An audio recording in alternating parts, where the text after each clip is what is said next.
कानुन न्याय तथा संसदीय मामिला मन्त्री डाक्टर शिवमाया तुम्बा आम्फेलाई छलफलमा उठिरहेका प्रश्नहरूको जवाफ दिन समय उपलब्ध गराउँदछु। मान्य सदस्यहरू, अब मान्य श्री मृणेन्द्र प्रसाद रिजाललाई आफ्नो संशोधन प्रस्तावहरू फिर्ता लिन चाहनुहुन्छ भने समय दिन्छु। सम्माननीय अध्यक्ष महोदय, नेपालको संविधानको दोस्रो संशोधन 2077 को विधेयकमाथिको सम्बन्धमा माननीय सदस्यहरूले आफ्ना महत्त्वपूर्ण भनाइहरू राख्नु भएको छ। यहाँले महत्त्वपूर्ण कुराहरू उठान गर्दै हामीले त्यो भूभाग हाम्रो नक्साभित्र समेट्नुपर्छ भन्ने आफ्नो भनाइहरू राख्नुभएको छ। तसर्थ सम्पूर्ण माननीय सदस्यहरूलाई म सम्माननीय अध्यक्षज्यू मार्फत धन्यवाद दिन चाहन्छु।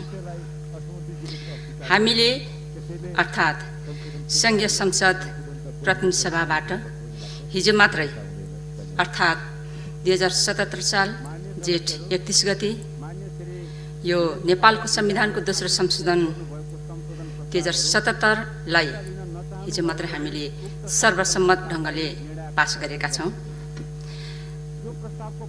राष्ट्रियताको सवालमा नेपाली राजनीतिक दलहरू एक ठाउँमा हुन्छन्, एक ठाउँमा उभिन्छन् भन्ने कुरो हिजो पुष्टि भएको छ। सबै राजनीतिक दलहरू यहाँ अर्थात् प्रतिनिधि सभामा रहेका प्रमुख प्रतिपक्ष दलहरू समेतका सबै माननीय सदस्यहरूले यो नेपालको संविधानको दोस्रो संशोधन 2077 लाई समर्थन गरेको अवस्था छ र सबैको आवाज एउटै थियो। त्यो लिम्पियाधुरा लिपुले कालापानी हाम्रो भूभाग हो, हामीले हाम्रो नक्सामा समेटेर जुन नेपाल सरकारले अगाडि बढाएको छ त्यो नक्सालाई हामी समर्थन गर्छौँ भन्ने खालको कुराहरू उठेको थियो। र यसले के देखायो भने यो इतिहासमा दर्ज भइसक्यो, नेपालमा राष्ट्रियताको सवालमा सबै दलहरू एक ठाउँ हुनेछन्, हुँदा रहेछन् भन्ने कुरा यो सम्पूर्ण नेपाली जनताको अभिमत थियो। प्रतिनिधि सभामा प्रतिनिधित्व गर्ने दलहरूले सबै जनताले प्रतिनिधित्व गरेको आवाजलाई त्यहाँ प्रस्तुत गरेको अवस्था थियो। यसरी सबै दलहरू, सबै नेपाली जनताहरू एकजुट भइरहेको अवस्थामा हामीले हिजो मात्र प्रतिनिधि सभाबाट यस प्रस्तुत विधेयकलाई पारित गरेका थियौँ। यो पारित भइसके पछाडि यहाँहरूले पनि सुन्नुभयो, विभिन्न मिडियाहरू विशेष गरेर भारतीय मिडिया त्यहाँ यो हामीले प्रतिनिधि सभामा हिजो पारित गरिरहेको अवस्थामा प्रतिक्रियाहरू मैले सुनेको थिएँ, यहाँले पनि सुन्नुभयो होला। त्यहाँ प्रतिक्रिया दिने मध्ये एउटा प्रतिक्रिया यहाँलाई म स्मरण गराउँ। यो नेपाल र भारत बीचको जुन अन्तर्सम्बन्ध थियो त्यो अन्तर्सम्बन्धलाई नेपालको प्रतिनिधि सभाले जुन आफ्नो निशान छापभित्रको अङ्कित नेपालको नक्सा त्यहाँ राखिरहँदाखेरि यसले वार्ता उल्लङ्घन भयो भन्ने खालको अभिव्यक्तिहरू यो सन्दर्भबाट त्यहाँ कमेन्ट गरेको अवस्था देखियो। र यसो भनिरहेको सुन्दाखेरि हामीले के भनिरहेका छौँ, के सोचिरहेका छौँ भने एक देश र अर्को देशको बीचको मित्रता सुमधुर हुनुपर्छ र हामी भारतीय अर्थात् भारत मित्र राष्ट्रसँग हामी सुमधुर सम्बन्ध राख्न चाहन्छौँ र राखेका छौँ। यसो भनिरहँदा हामी नेपाली एउटा स्वतन्त्र राष्ट्र, थाहा छ, स्वतन्त्र देश हो। भूगोलले हामी सानो छौँ, त्यो हामी मान्छौँ। जनसङ्ख्याको हिसाबले हामी सानो छौँ, त्यो पनि मान्छौँ। तर राष्ट्रियताको सवालमा त्यो मुलुक र यो मुलुकको बीचको समान छ। त्यसैले हामी भारतभन्दा सानो होइन, भारतकै हैसियतमा अर्थात् भारत जुन मुलुक हुँ अथवा देश हुँ भनेर उसले भनिरहेको छ, हामी पनि त्यस्तै हो। त्यसैले यस्ता टिप्पणीहरूले मित्र राष्ट्रहरूको बीचमा जुन सम्बन्ध हुन्छ त्यो सम्बन्धमाथि प्रश्न चिन्ह खडा गर्छ भनेर मित्र राष्ट्रले पनि बुझ्दा राम्रो हुन्छ। र हामीले हाम्रो आन्तरिक कुराहरू, संविधान संशोधन गर्ने कुरो हाम्रो आन्तरिक कुरा हो। अर्थात् यो मुलुकभित्रको हाम्रो अधिकारको कुरो, यो भित्र कुनै मुलुकले बोल्नुपर्छ भन्ने हुन्न। हामी आफ्नै ढङ्गले चल्न सक्छौँ। हामीले हाम्रो संविधान संशोधन गर्ने हाम्रो आफ्नो अधिकारको कुरा हाम्रो कुरा हो। त्यसैले मित्र राष्ट्रले यस्तो विषयमा टिप्पणी नगर्दा राम्रो हुन्छ। र हामीले हाम्रो कुरा गरिरहँदाखेरि केही माननीय सदस्यहरूले कुरा गरेको सुन्दाखेरि, हामीले हाम्रो नक्सा परिमार्जन गरिरहँदाखेरि छिमेकी मुलुकलाई पनि सोध्नुपर्छ भन्ने आशयबाट अभिव्यक्ति दिएको पनि पाइयो। र त्यति बेला हामीले के भनेका छौँ भने, हामीले हाम्रो मुलुकभित्रको हाम्रो कुरा, हाम्रो आन्तरिक कुरामा कुरा गरिरहँदाखेरि मित्र राष्ट्रलाई सोधेर गर्नुपर्छ भन्ने होइन, हामी आफ्नै ढङ्गले गर्न सक्छौँ।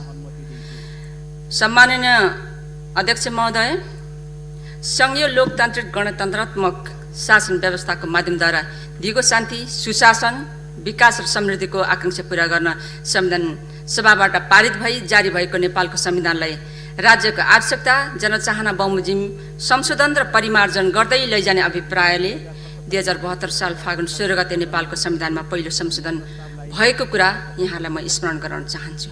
आज हामी दोस्रो संशोधनमा पुगेका छौँ।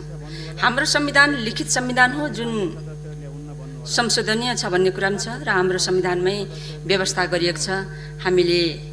हामीलाई आवश्यकता परेको अवस्थामा यी संविधानका धाराहरूमा हामी संशोधन गर्न सक्छौँ भन्ने कुरा संविधानमै व्यवस्था गरिएको छ।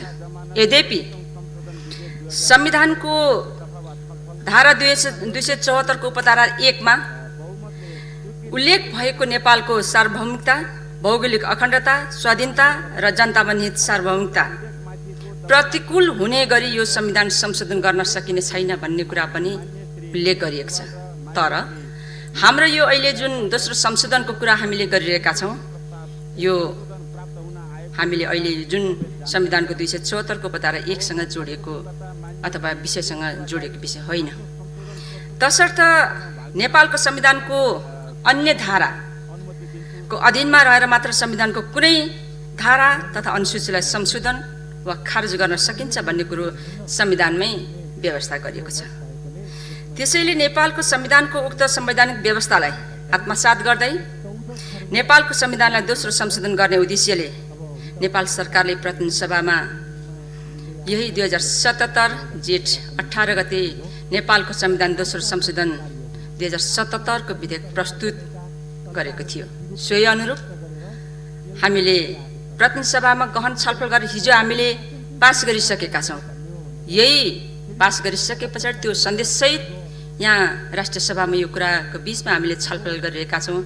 यो छलफल गर्ने सन्दर्भमा मान्य सदस्यहरूले आफ्नो गहन विचारहरू राख्नुभयो, गहन कुराहरू राख्नुभयो र यस सन्दर्भमा तपाईँहरूले अझै हाम्रा राष्ट्रियताका सवालमा अरू सवालहरू पनि जोड्दै आफ्नो कुराहरू राख्ने सन्दर्भमा त्यो यहाँहरूको भनाइहरूले नेपाल सरकारप्रति अझ थप ऊर्जा प्रदान गरेको छ, साहस प्रदान गरेको छ। यसर्थ म सम्पूर्ण माननीय सदस्यहरूलाई ऊर्जा थप गर्नुभएकोमा, साहस प्रदान गर्नुभएकोमा म धन्यवाद दिन चाहन्छु। सम्माननीय अध्यक्ष महोदय, हुन त यस छलफलमा भाग लिने माननीय सदस्यले कुराहरू राखिरहँदाखेरि यो अहिले जुन संविधान संशोधनको पनि संविधानको धारा 9 को उपधारा 2 को अनुसूची 3 को अनुसूची भित्रको पनि निशान छापको पनि भित्र नेपालको नक्सा जसमा लिपियधरा, लिपुलेख, कालापानी समितिको नक्सा मात्रै हामीले चलाएका छौँ। अरू निशान छाप भित्र भएका कुनै पनि कुरालाई हामीले चलाएका छैनौँ। तपाईँ हामीलाई थाहा छ, हाम्रो निशान छापभित्र लाली गुराँस यहाँले हेर्नुहुन्छ, दुईतिरबाट लाली गुराँसको एउटा लामो माला जस्तो देखिएको छ। त्यहाँ दुईटा हात मिलाएको देख्नु भएको छ। एउटा हात चुरा लगाएको जस्तो देखिन्छ, अर्को हात लगाएको छैन। सम्भवतः महिला र पुरुषको हात एकदम हात मिलाएको देखिन्छ। त्यस्तै अर्को नेपालको नक्सा छ त्यहाँ। त्यस पछाडि गहुँको बाला जस्तो देखिन्छ। झन्डा छ, झन्डामा चन्द्र सूर्य अङ्कित छ। हिमाल, पहाड, तराई छ सबभन्दा मुनि जननी जन्मभूमिश्च स्वर्गदपि गरिएसी लेखेको छ। यहाँभित्र रङ फरक फरक छ। त्यो मध्ये पनि हामीले चलाएको भनेको नेपालको नक्सा। नेपालको नक्सा पनि त्यो अघि मैले भने कालापानी लिपुलेक लिम्पियाद्वारा समेटेको जुन अहिले हामीले चुच्चो परेको ठाउँ देखाइरहेका छौँ त्यो ठाउँलाई मात्रै चलाएका छौँ। बाँकी हामीले नेपालको नक्साभित्र जुन सीमालाई पनि हामीले कहीँ पनि चलाएका छैनौँ। तसर्थ त्यो निशान छापभित्रको पनि नेपालको नक्सालाई हामीले चलाएका छौँ। यस सन्दर्भमा पनि माननीय सदस्यले धेरै कुराहरू उठान गर्नुभएको छ, धेरै कुराहरू उठाउनु भएको छ, जसले गर्दा हाम्रो भूमिलाई अर्थात् जुन हामीले हाम्रो नक्सामा राख्नुपर्ने थियो राखेका थिएनौँ, अहिले राख्यौँ र त्यसलाई हामीले नक्सामा मात्र होइन कि भूमि नै हामीले ल्याउनुपर्छ भन्ने खालको जुन आफ्नो भनाइहरू राख्नु भएको छ, यो कुरामा हामी सहमत छौँ। र हामीले खोजेको पनि हाम्रो भूभाग फिर्ता ल्याउन नै हो। त्यो नेपालको नक्सा बनाएर जारी गर्ने मात्रै होइन कि त्यो भूभाग नै हामीले फिर्ता लिएर आउने भन्ने नै हो। त्यसर्थ यस विषयमा यहाँहरूको सबैको गहन विचारहरू आएको छ, यसलाई हामी सम्मान गर्छौँ। र यो यस्ता कुराहरू उठान गरिरहँदाखेरि हामीले हाम्रो राष्ट्रियताको सवालमा कुरा उठाएका छौँ। सबै दलहरू एकजुट भएको अवस्थामा भइरहेको देख्दाखेरि यहाँले खुसी व्यक्त गर्नुभएको छ। तपाईँ हामी मात्रै खुसी छैनौँ, सिङ्गो मुलुक खुसी भएको छ, सम्पूर्ण नेपाली जनताहरू खुसी भएका छन्। हाम्रा नेपाली जनताहरू मात्रै नभएर विश्वका अन्य मुलुकका जनताहरू पनि, कम्तीमा पनि नेपालीहरू नेपालभित्र आफ्नो राष्ट्रियताको कुरा गर्दाखेरि दल फरक फरक भए पनि सबै दल एकजुट हुँदा रहेछन्, यो उदाहरण राम्रो हो भन्ने खालको कुराहरू संसारमा हिजो त्यो दर्ज भएको छ। त्यसैले यहाँले त्यतातर्फ पनि इङ्गित गर्दै धेरै कुराहरू राख्नु भएको छ। यसको निम्ति पुनः धन्यवाद दिन चाहन्छु। र सम्माननीय अध्यक्ष महोदय, राष्ट्रिय हित, लोकतन्त्र, अग्रगामी परिवर्तनका लागि नेपाली जनताले पटक पटक गर्दै आएका ऐतिहासिक आन्दोलनलाई संविधानको माध्यमद्वारा साकार पार्नुपर्ने महत्त्वपूर्ण जिम्मेवारी नेपाल सरकारमा रहेको छ। यहाँ हामीले कुरा गरिरहँदा अर्थात् माननीय सदस्यहरूले कुरा गरिरहँदाखेरि अहिले यो जुन नक्साको कुरा गर्दैछौँ, संविधान संशोधनको कुराहरू गरिरहेका छौँ, त्यसको पनि निशाना छापभित्रको नेपालको नक्साको परिमार्जनको कुराहरू गरिरहेका छौँ। यसलाई अहिले मैले धेरै लामो इतिहास बोकेर यो खण्डसम्म आइपुगेको अवस्था छ र यो नेतृत्व गर्ने ठाउँमा नेपाल सरकार रहेको छ र त्यसलाई सहयोग गर्नको निम्ति नेपाल सरकारले जे आफ्नो कुराहरू अगाडि ल्याएको छ त्यो कुरालाई सहयोग गर्नको निम्ति कुनै पनि दलहरूले अर्थात् प्रमुख प्रतिपक्ष दलहरूले हामी फरक विचारका हौँ भन्ने खालको अनुभूति कहीँ पनि प्रस्फुटन हुन दिन भएन। यो राम्रो पक्ष हो। त्यसैले नेपाल सरकारले ल्याएको जुन प्रस्ताव छ त्यसमा हामी बिना शर्त सरकारले ल्याएको प्रस्तावमा हामी समर्थन गर्छौँ भनेर माननीय सदस्यहरूले दलको प्रतिनिधित्व गर्दै यहाँले भनिरहनु भएको छ। यो राम्रो पक्ष, जसले गर्दाखेरि नेपाल सरकारले हालै जुन नेपालको अध्यात्मिक राजनीतिक तथा प्रशासनिक नक्सा स्वीकृति गर्ने नेपालको वास्तविक सीमा अनुरूपको नक्सा प्रकाशन गरेको हुनाले नेपालको संविधानको अनुसूची 3 को निशान छापभित्रको अङ्कित नेपालको नक्सालाई वास्तविक सीमा अनुरूप मिलाउने अभिप्रायले मात्र नेपालको संविधानको दोस्रो संशोधन 2077 यस सदन समक्ष पेश भएको कुरालाई यहाँले समर्थन गरेर अगाडि बढ्नुभएको छ। यही सन्दर्भमा आफ्नो विचार राख्ने सन्दर्भमा यहाँले केही अरू कुराहरू पनि जोड्नु भएको छ। तर अहिले नेपालको संविधानसँग जोडिएर अरू कुराहरू आए तापनि अहिले हामीले संविधान संशोधनको पनि निशान छापभित्रको पनि नेपालको नक्सालाई परिमार्जन गरेर त्यहाँ संविधान त त्यहीँभित्र राख्ने, संविधानले चिन्ने बनाउने भन्ने कुरामा हामी एक ठाउँमा उभिएको कारणले त्यो एउटा मात्रै संशोधन प्रस्ताव भएको कारणले गर्दाखेरि अरू विषयहरूमा तपाईँले कुराहरू उठान गर्नुभएको छ। यस विषयमा हामी आगामी दिनमा फेरि छलफल गर्ने त्यस्तो खालको वातावरण हुन सक्छ, त्यति बेला हामी छलफल गरौँला। र यहाँले जे कुरा गर्नुभएको छ म फेरि दोहोऱ्याएर भन्छु, यो भूभाग हाम्रो हो, यो भूभाग हामीले फिर्ता लिएर आउँछौँ र यहाँले भन्नुभएको जस्तै नक्सामा मात्र होइन, हामीले त्यो भूभागलाई हामीले भोग चलनमा ल्याउनु पर्छ भन्ने जुन तपाईँले यो आशयबाट अभिव्यक्ति दिनुभएको छ यसलाई हामी स्वीकार्छौँ र हामीले अर्थात् नेपाल सरकारले गर्ने भनेको त्यो भूभागलाई भोग चलनमा ल्याउने। यसको निम्ति यहाँको धेरै कुराहरू आएको छ। हामीले सप्रमाण जान्छौँ र यहाँले चिन्ता व्यक्त गर्नुभएको छ। यो सीमा समस्यालाई समाधान गर्नको निम्ति हामीले कूटनैतिक वार्ता गरिनुपर्छ भन्ने कुरो सम्पूर्ण माननीय सदस्यले आफूले भन्ने बेलामा आफ्नो कुरा राख्ने बेलामा भन्नुभएको छ।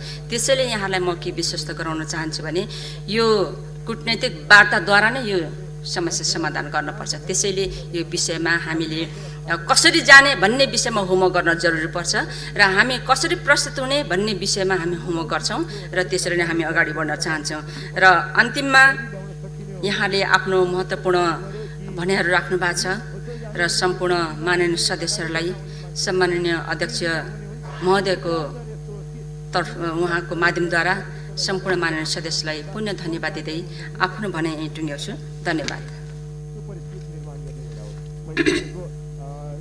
माननीय सदस्यहरू, प्रतिनिधि सभाबाट सन्देशसहित प्राप्त नेपालको संविधान दोस्रो संशोधन विधेयक 2077 माथि विचार गरियोस् भन्ने प्रस्तावमाथिको छलफल यहीँ समाप्त हुन्छ।